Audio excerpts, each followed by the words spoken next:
usiongope. Unitunzie, nikaribishe tena usiongope.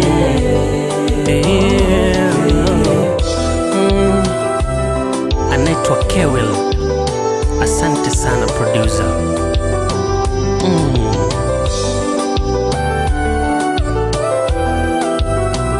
Chavinanda, wacha zicheze.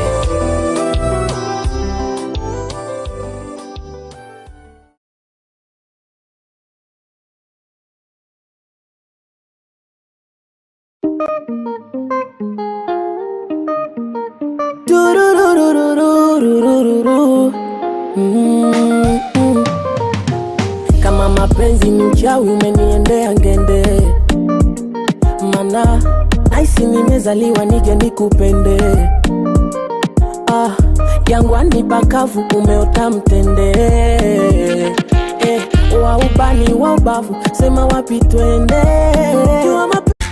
Emindo manyage tingerero na lirero Tanyolire TV yaito elito aganyete Ikwata mangana maya mangana yo basemye Enero engako yaito yo mogusi Etuledi baba tige kure rane Miamo sana minto Baito enchumana morego ninchurioka Tuego kie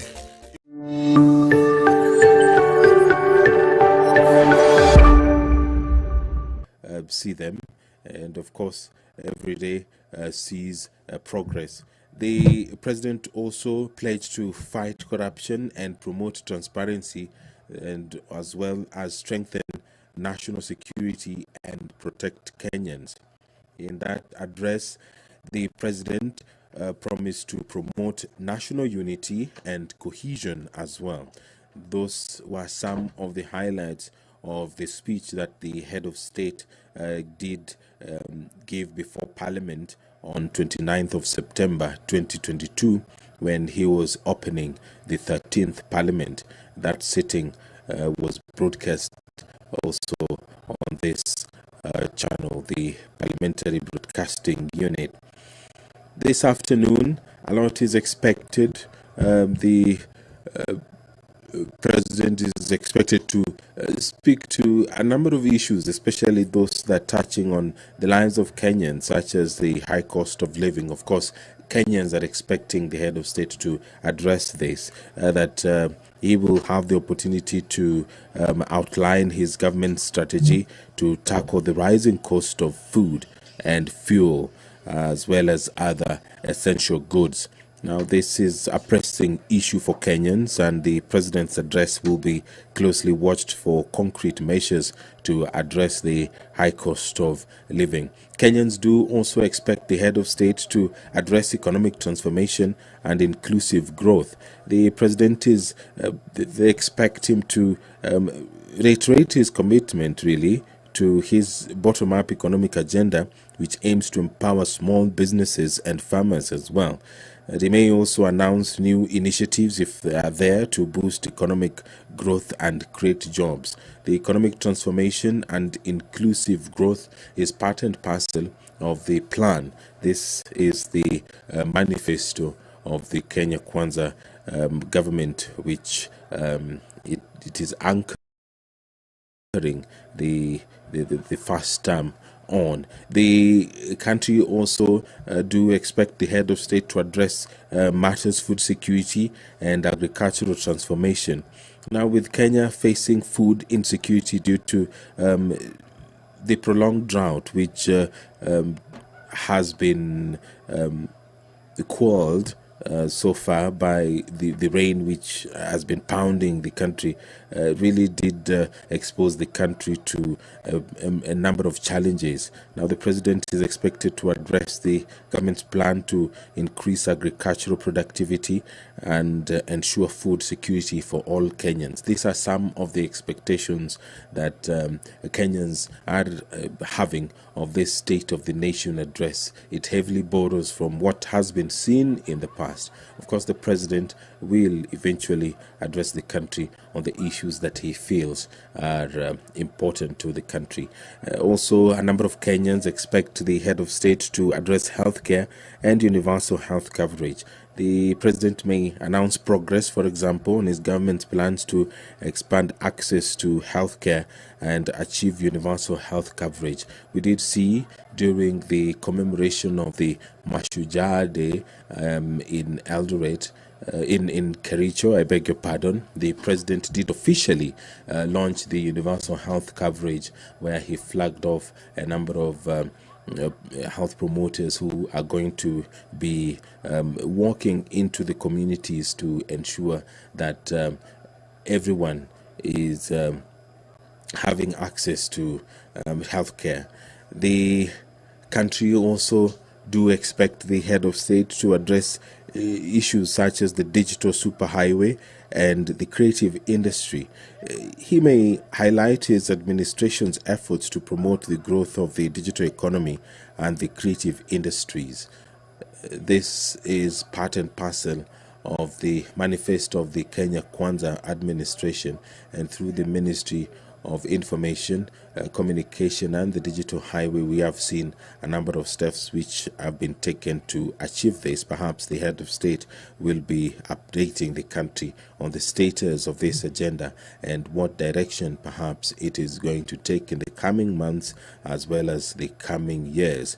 The country also expects the head of state to address issues to do with security and counter-terrorism. The president may address the security situation in Kenya, particularly the threat of terrorism and other forms of crime. He may announce new measures, for example, to enhance security and protect Kenyans. That is a matter that is close to the hearts of very many Kenyans, considering the amount of investment that has gone to the equipping of Kenya's men and women in uniform.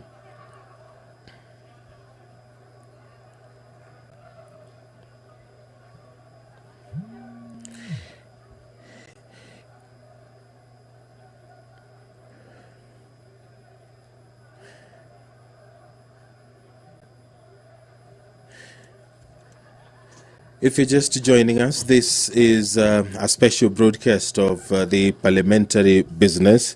This afternoon, the head of state will be issuing the State of the Nation address, and Kenyans have been giving their views, speaking to a number of issues that they want addressed by the president when he finally takes to the podium to speak to the nation in the National Assembly chambers.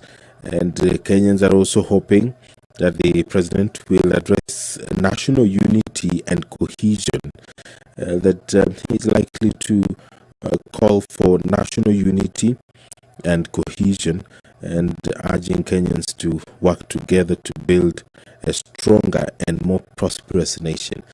We have seen in the past the opportunity is used to address issues to do with national unity and cohesion, and perhaps this will also provide another platform for President William Ruto to update the country on the steps being taken by the government to ensure national unity and cohesion.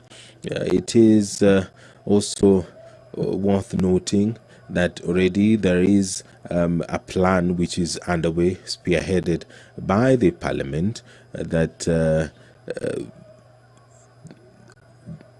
political parties and all stakeholders come together in the form of a national dialogue which has been going on at the Bomas of Kenya. Of course, Parliament is at the center of this process. The 10-member dialogue team has for the last several months been deliberating on a number of topics and agenda comprising of outstanding constitutional matters, electoral justice and related matters, as well as entrenching funds into the constitution, establishment and entrenchment of state offices, and fidelity to political parties and coalitions, and the law on multi-party democracy, and the elephant in the room being the cost of living. If you're just joining us, these are live pictures from the National Assembly chambers, where a joint sitting of Parliament is about to begin. On your screen there, to your right, that is the Honorable Member for Jomvu constituency, Honorable